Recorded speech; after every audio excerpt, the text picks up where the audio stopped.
আমি তোমার ৮০,০০০ টাকা দিমু, তুমি কি আমার দিবা? যাও বাকার ভাই, তোমার একটা কথা কই, হাঁটা নিলে কিন্তু তুমি ধরা খাইবা। মানুষ বুঝতে যাবে এটা ইনজেকশন মারা গরু। গরু হাটে নিয়ে গেলে তো শালা বাবলু দালাল সারা হাট প্রচার করে দেবে যে আমি ইঞ্জেকশন মাইরা গরু মোটা তাজা করছি। আরে বাবা কি চিন্তা করো, তোমার গরু ৮০,০০০ টাকার উপরে দাম উঠবো না।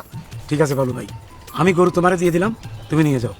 আচ্ছা ঠিক আছে, তাহলে কালকে টাকা দিয়া তোমার কাছ থেকে গরু নিয়ে যাবো না। ঠিক আছে। চল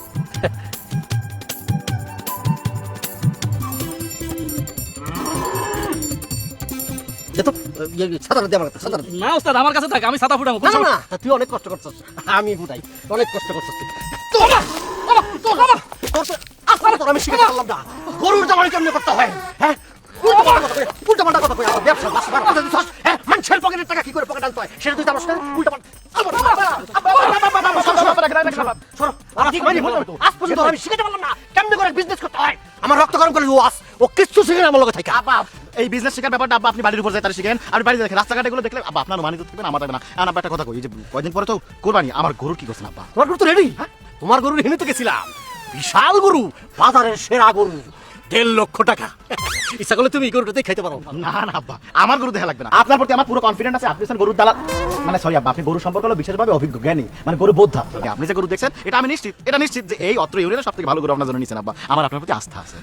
তাহলে বাবাজি তুমি তাহলে রাইতে টাকাটা লয়ে আয়ো, কিন্তু দিতে হইব তো।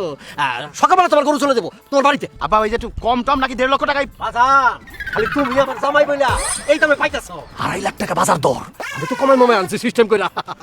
ঠিক আছে আব্বা, তাহলে আমি রাতে টাকা দিয়ে দেবো আব্বা। আসি আব্বা, আসসালামু আলাইকুম। আব্বা মাইরেন না আর কি, আমি আবার বাড়িতে ফিরে যাই আব্বা।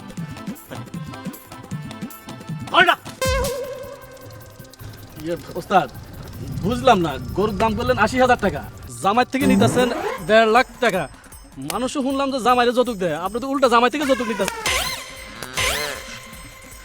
একদম মুখ কিন্তু শুলিয়ে দেবো। এই কথা যদি বাইরের মানুষ শুনে তোর মুখ জিক্কা কাছে রাড়া আছে না, অর্ডার লাগাই ফাজিল বেজার লাগাইতে পারোস, কোনো সমস্যার সমাধান করতে পারোস, ফুটা। সুন্দর মায়েরা যে ওর কাছে দিছি, এটা তো বিশাল ব্যাপার বেটা। কত পোলা যায় আমার পিছনে লাইন ধরছিল আমার মায়ের বিয়া করার লিগা। হাট